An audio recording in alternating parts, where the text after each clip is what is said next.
What's up, guys? This is Justin with RX Gymnastics, and I'm going to take you through the greatest breakdown of the low ring kipping drills. The goal of the low ring kipping drills is to help you understand at a deeper level what we need to do once we get up to the high rings. We've got to start with basics. I like the ring set to where the bottom of the ring is at the bottom of your chest. A big thing to understand is that your body is going to follow your head. If my chin is tucked, I'm in a hollow. If my head is back, I'm in an arch. We're gonna feel this in a really basic way on the row to face pull. Start with toes under the rings, lean back. I'm going to have my head back, hips high, as I pull the rings up to my ears. The goal is to keep constant tension on the rings till I can pull myself all the way to a standing position. Understanding this constant backwards tension is going to help as we're trying to create lift on the high rings. Once you understand the basic mechanics of the strict pull all the way up to your face, we are going to start by adding a dynamic hip. I call this the hybrid to stand. Toes under rings, sit hips back. Head goes back, hips fire all the way up to a standing position. This drill is introducing you to the hip action necessary to create lift on the kipping ring muscle up. Next, we need to talk about the transition. The true grip style muscle up is different than the false grip. The false grip, we're effectively already on top of the rings. Hands do not need to rotate. With the true grip, there's going to be a moment of float that we create that allows our hands to transition over. We need to feel it on the low rings first before we take it up high. I like starting with the row to transition. Head back, hip side, pull the face, snap down. Once you get confident, let's add the hips. Head back, hip drive, transition.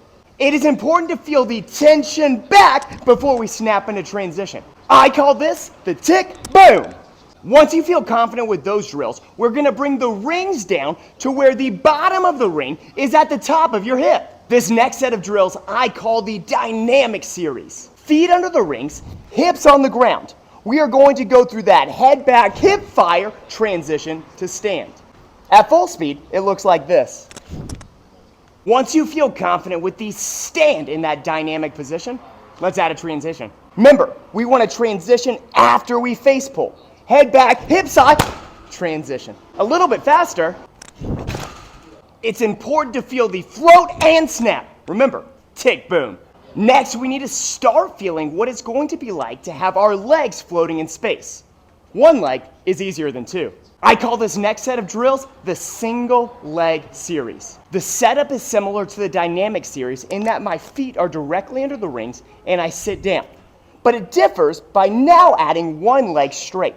The goal of this series is to have one leg raise up and then drive the heel down as the hips rise and we go to a face pull. As always, we're gonna start with the stand. Toe, hips, stand, and then we can bring it to the transition. Toe, hips, transition.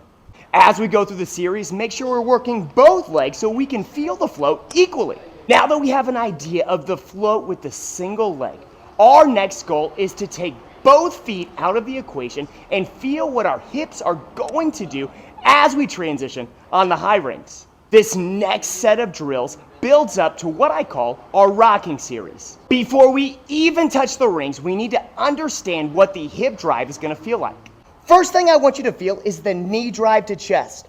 Our goal is that our knees drive back until only our shoulder blades are touching the ground. Should look something like this.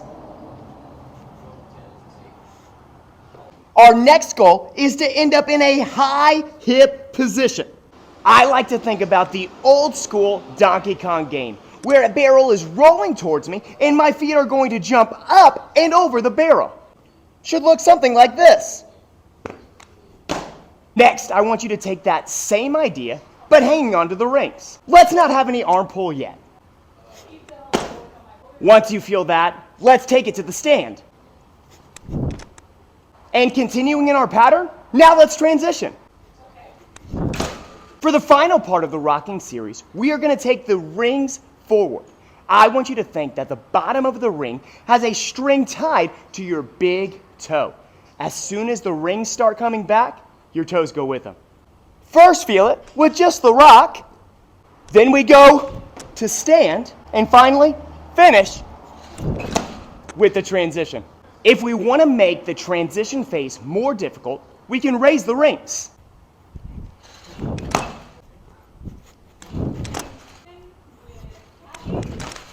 And once you feel really confident, you can try to catch with no feet. If this helped you get a deeper understanding of the low ring kipping drills, don't forget to like, comment, share, and subscribe.